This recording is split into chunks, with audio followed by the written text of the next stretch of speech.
അസ്സാം വലൈക്കും dear friends. ഇന്നത്തെ നമ്മുടെ സ്പെഷ്യൽ വീട്ടിലുള്ള ചേരുവകൾ വെച്ചിട്ട് പെട്ടെന്ന് തന്നെ ചെയ്തെടുക്കാൻ പറ്റുന്ന ഒരു വെറൈറ്റി പലഹാരമാണ്. നമ്മുടെ ഈ വീഡിയോ കണ്ടുകൊണ്ടിരിക്കുന്ന സമയത്ത് നിങ്ങൾക്ക് ഇഷ്ടപ്പെടുകയാണെങ്കിൽ ഒന്ന് ലൈക്ക് ചെയ്തേക്കണേ. അതുപോലെ തന്നെ നമ്മുടെ ഈ ചാനൽ ആദ്യമായിട്ട് കാണുന്നവരും ഇതുവരെയും സബ്സ്ക്രൈബ് ചെയ്യാത്തവരും പ്ലീസ് ഒന്ന് സബ്സ്ക്രൈബ് ചെയ്തേക്കണേ. ഞാനിടുന്ന വീഡിയോസ് ഉടനടി കിട്ടുന്നതിനായി സബ്സ്ക്രൈബ് ബട്ടന്റെ തൊട്ടടുത്ത് കാണുന്ന ബെല്ലൈക്കൺ കൂടി ക്ലിക്ക് ചെയ്തിട്ട് ഓൾ എന്ന ഓപ്ഷൻ എനേബിൾ ചെയ്യാനും മറക്കല്ലേ. ആദ്യം തന്നെ ഇതിനു വേണ്ടി അത്യാവശ്യം വലുപ്പമുള്ള 3 റോബസ്റ്റ പഴമാണ് എടുത്തിട്ടുള്ളത്. നേന്ത്രപ്പഴം എടുക്കാം. നേന്ത്രപ്പഴം എടുക്കുമ്പോൾ കുറച്ച് പഴുത്തിട്ടുള്ള പഴം വേണം എടുക്കാൻ വേണ്ടിയിട്ട്. ഇതും അത്യാവശ്യം പഴുത്തിട്ടുള്ള പഴമാണ് ഞാനിവിടെ എടുത്തിട്ടുള്ളത്. ഇനി ഇത് രണ്ടായിട്ട് കട്ട് ചെയ്യാം. ഈ തൊലിയോടുകൂടി തന്നെ ഇത് രണ്ടായിട്ട് കട്ട് ചെയ്തെടുക്കാം. ഇപ്പൊ 3 പഴവും രണ്ടായിട്ട് കട്ട് ചെയ്ത് എടുത്തിട്ടുണ്ട്. ഇപ്പൊ പഴത്തിന്റെ തൊലിയെല്ലാം മാറ്റിയിട്ടുണ്ട്. ഇനി ചൂടായി കിടക്കുന്ന ഒരു പാനിൽ 1 ടേബിൾ സ്പൂൺ ബട്ടർ ഇട്ട് കൊടുക്കാം. നിങ്ങൾക്ക് ബട്ടറിന് പകരം വേണമെന്നുണ്ടെങ്കിൽ നെയ്യും എടുക്കാവുന്നതാണ്. റൂം ടെമ്പറേച്ചറിലുള്ള ബട്ടർ വേണമെന്ന് നിർബന്ധമൊന്നുമില്ല. ഈ ബട്ടർ എല്ലാം ഒന്ന് മെൽറ്റ് ആവട്ടെ. മീഡിയം ഫ്ലെയിം വെച്ച് കൊടുക്കുക. ഇപ്പോൾ ബട്ടർ ഒന്ന് മെൽറ്റ് ആയിട്ടുണ്ട്. ഇനി ഇതിലേക്ക് 4 ടേബിൾ സ്പൂൺ പഞ്ചസാര ഒന്ന് വിതറി ഇട്ട് കൊടുക്കുക. ഇനി ഒന്ന് ഇളക്കി കൊടുക്കുക. Flame low to medium flame വേണം വെക്കാൻ വേണ്ടിയിട്ട്. ഇനി ഇളക്കി കൊടുക്കേണ്ട ആവശ്യമൊന്നുമില്ല. ഒന്ന് നിരത്തി വെച്ചിട്ട് ലോ ടു മീഡിയം ഫ്ലെയിം വെച്ച് കൊടുക്കുക. കുറച്ച് സമയം കഴിയുമ്പോൾ ഇതൊരു നല്ലൊരു ഗോൾഡൻ നിറമായിട്ട് മാറും. അപ്പോൾ പഞ്ചസാരയൊക്കെ ചെറുതായിട്ടൊന്ന് ഉരുകി വന്നിട്ടുണ്ട്. ഒന്ന് ഇളക്കി കൊടുക്കുക. കുറച്ചും കൂടെ ഒരു ഗോൾഡൻ നിറം ആവണം.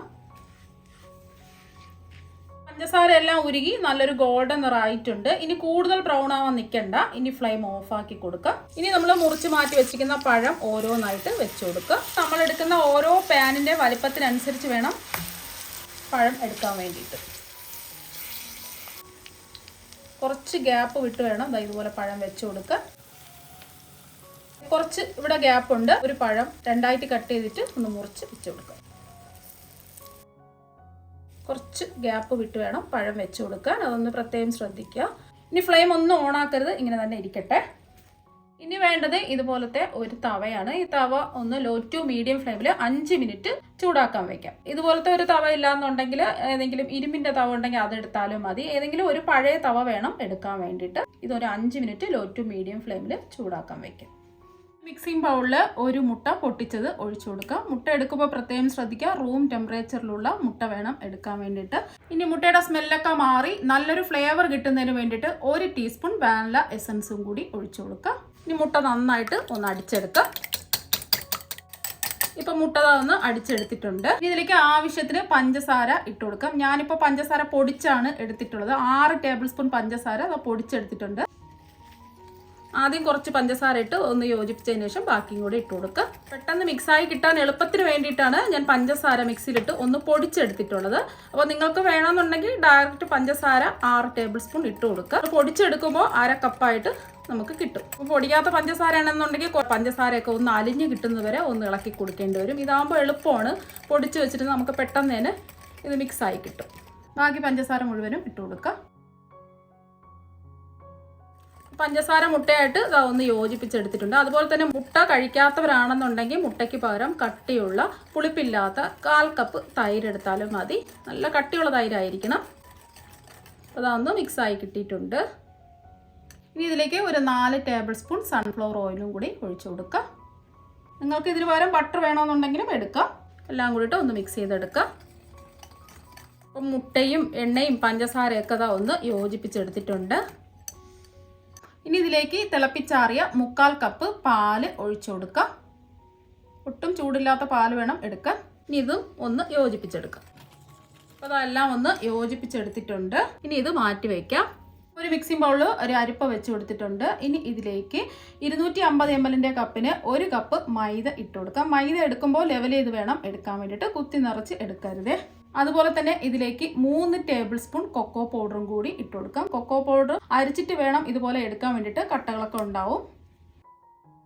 കൊക്കോ പൗഡർ നിങ്ങളുടെ കയ്യിലില്ല എന്നുണ്ടെങ്കിൽ 1 ടേബിൾ സ്പൂൺ ഏതെങ്കിലും ഇൻസ്റ്റന്റ് കോഫി പൗഡർ എടുത്താലും മതി. ഇനി ഇതിലേക്ക് 1/4 ടീസ്പൂൺ ബേക്കിംഗ് പൗഡർ ഇട്ട് കൊടുക്കാം. ഇതുപോലെ ലെവൽ ചെയ്ത് വേണം ബേക്കിംഗ് പൗഡറും എടുക്കാൻ. ബേക്കിംഗ് പൗഡർ ഇല്ലാന്നുണ്ടെങ്കിൽ ഒരു 1/4 ടീസ്പൂൺ സോഡാപ്പൊടി എടുത്താലും മതി. അപ്പത്തിനൊക്കെ ഉപയോഗിക്കുന്ന അപ്പക്കാരാണ്. ബേക്കിംഗ് പൗഡർ ഉണ്ടെങ്കിൽ ബേക്കിംഗ് പൗഡർ തന്നെ എടുക്കുക. ഇനി ഇതെല്ലാം കൂടിയിട്ട് ഒന്ന് മിക്സ് ചെയ്ത് കൊടുക്കാം. എന്നിട്ട് ഒന്ന് അരിച്ചെടുക്കാം.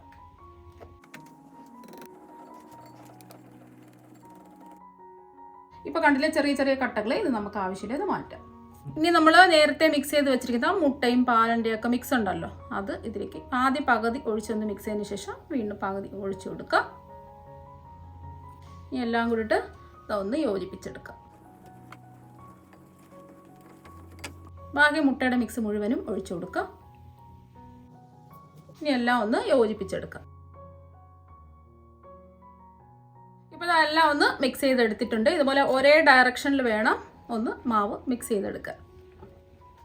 ഈ ഒരു ബാറ്ററാണ് നമുക്ക് ആവശ്യം. ഇതുപോലെ ഒരുപാട് അങ്ങ് ലൂസ് ആവാനും പാടില്ല, ഒരുപാട് കട്ടിയാവാനും പാടില്ല. ഈ ഒരു പരുവത്തിന് വേണം നമ്മൾ ബാറ്റർ തയ്യാറാക്കിയെടുക്കാൻ. ഈ പഴത്തിൻ്റെ മുകളിലായിട്ട് ഈ ബാറ്റർ ഒഴിച്ചു കൊടുക്കുക. പഴം നല്ലതുപോലെ തണുത്തതിന് ശേഷം മാത്രമേ ഒഴിച്ചു കൊടുക്കാവൂ, ചൂടോടുകൂടി ഒഴിക്കരുത്. ഇപ്പോൾ ബാറ്റർ മുഴുവനും ഇതാ ഒഴിച്ചു കൊടുത്തിട്ടുണ്ട്. ഇനി ഒന്ന് ലെവൽ ചെയ്ത് കൊടുക്കുക. ഇനി 2-3 പ്രാവശ്യം ഇതൊന്ന് ടാപ്പ് ചെയ്ത് ഇതിൻ്റെ എയറൊക്കെ കളഞ്ഞതിന് ശേഷം മാത്രമേ ചൂടായി കിടക്കുന്ന തവയിൽ വെച്ച് കൊടുക്കാവൂ. ചൂടായി കിടക്കുന്ന തവയിലേക്ക് ഇത് വെച്ച് കൊടുക്കുക. ലോ ടു മീഡിയം ഫ്ലെയിം വേണം വെക്കാൻ. ഇനി ഇത് മൂടി വെച്ച് കൊടുക്കാം. ഇതുപോലെ ഹോളുള്ള അടപ്പാണെന്നുണ്ടെങ്കിൽ അലുമിനിയം ഫോയിലോ എന്തെങ്കിലും വെച്ച് ഒന്ന് അടച്ച് വെച്ച് കൊടുക്കുക. അതുപോലെ തന്നെ ഫ്ലെയിം കൂട്ടി വെക്കരുത്, ലോ ടു മീഡിയം ഫ്ലെയിം വേണം വെക്കാൻ വേണ്ടിയിട്ട്. ഇപ്പോൾ 20 മിനിറ്റ് ആയിട്ടുണ്ട്. ഇനി ഇത് വെന്തിട്ടുണ്ടോയെന്ന് ഒരു ടൂത്ത് പിക്ക് കൊണ്ട് കുത്തി നോക്കാം. ഇപ്പോൾ ടൂത്ത് പിക്ക് ക്ലിയർ ആയിട്ട് വന്നിട്ടുണ്ട്. അപ്പോൾ ഇത് കറക്റ്റായിട്ട് വെന്ത് കിട്ടിയിട്ടുണ്ട്. അഥവാ ടൂത്ത് പിക്ക് ക്ലിയർ ആയിട്ട് വന്നിട്ടില്ല, ഒട്ടിപ്പിടിക്കുന്നുണ്ടെന്നുണ്ടെങ്കിൽ 2-3 മിനിറ്റ് ലോ ഫ്ലെയിമിൽ വെച്ച് കൊടുത്താൽ മതി. ഇനി ഫ്ലെയിം ഓഫ് ആക്കാം. ഇതിൻ്റെ സൈഡൊക്കെ പെട്ടെന്ന് ഇളകി കിട്ടാൻ വേണ്ടി ഒന്ന് വിടിയിച്ച് കൊടുക്കാം. ഇനി ഒരു പാത്രത്തിലേക്ക് ഡീമോൾഡ് ചെയ്യാം. ഇപ്പോൾ ഇതാ കണ്ടല്ലോ, നല്ല സൂപ്പറായിട്ട് കിട്ടിയിട്ടുണ്ട്. ഇനി കുറച്ച് സമയം ഒന്ന് തണുക്കാൻ വേണ്ടി മാറ്റി വെക്കാം. ഇപ്പോൾ ഇതിന്റെ ചൂടെല്ലാം എന്താ മാറിയിട്ടുണ്ട്. കേക്കിന്റെ ടെക്സ്ചറിലും അതുപോലെ തന്നെ നല്ല സോഫ്റ്റ് ആയിട്ടാണ് ഇരിക്കുന്നത്. ഇനി ഇതൊന്ന് കട്ട് ചെയ്യാം. ഇപ്പോൾ കണ്ടില്ലേ, കട്ട് ചെയ്യുമ്പോൾ തന്നെ നമുക്ക് മനസ്സിലാക്കാൻ പറ്റും ഒട്ടും ഒട്ടിപ്പിടിച്ചിട്ടൊന്നുമില്ല. നല്ല സൂപ്പറായിട്ട് ഉള്ളൊക്കെ വെന്ത് നല്ല സോഫ്റ്റ് ആയിട്ട് ഇരിപ്പുണ്ട്. ഗസ്റ്റ് ഒക്കെ വരുമ്പോൾ ഒരു വെറൈറ്റി ആയിട്ട് ഒരു സ്പെഷ്യൽ ടേസ്റ്റിൽ നമുക്ക് തയ്യാറാക്കി കൊടുക്കാൻ പറ്റുന്നതായിരിക്കും. നിങ്ങൾക്ക് കാണുമ്പോൾ തന്നെ ഇത് മനസ്സിലാവുമല്ലോ എത്രമാത്രം ടേസ്റ്റ് ആണെന്നുള്ളത്. നമ്മളിതിൽ കൊക്കോ പൗഡറൊക്കെ ചേർത്തത് കൊണ്ട് ചോക്ലേറ്റിന്റെ ആ ഒരു പ്രത്യേക ടേസ്റ്റും കൂടി ഇതിന് കിട്ടും. അതുകൊണ്ട് തന്നെ പഴം കഴിക്കാത്ത കുട്ടികൾക്ക് ചോക്ലേറ്റിന്റെ ടേസ്റ്റ് ഉള്ളത് കൊണ്ട് തീർച്ചയായും ഇഷ്ടപ്പെടും. കുട്ടികൾക്ക് മാത്രമല്ല എല്ലാവർക്കും ഒരുപോലെ ഇഷ്ടപ്പെടുന്നതാണ്. അപ്പോൾ പഴം ബാക്കി വരുന്ന സമയം അല്ലെങ്കിൽ പഴം കഴിക്കാത്ത കുട്ടികൾ ഇതുപോലെ ഒന്ന് ഉണ്ടാക്കി കൊടുത്തു നോക്കൂ, തീർച്ചയായും അവർക്ക് ഇഷ്ടമാകും. അതുപോലെ തന്നെ ആ ബട്ടറിന്റെയും ആ കാരമൽ ചെയ്ത പഴവും ചോക്ലേറ്റിന്റെ ആ ടേസ്റ്റും എല്ലാം കൂടിയിട്ട് ഒരു അടിപൊളി ടേസ്റ്റ് ആണ്. അപ്പോൾ നിങ്ങൾ എല്ലാവരും ഇതുപോലെ ഒന്ന് ട്രൈ ചെയ്ത് നോക്കൂ, തീർച്ചയായും നിങ്ങൾക്ക് എല്ലാവർക്കും ഇഷ്ടപ്പെടും. അപ്പോൾ നമുക്ക് മറ്റൊരു വെറൈറ്റി ഡിഷുമായിട്ട് വീണ്ടും കാണാം. താങ്ക്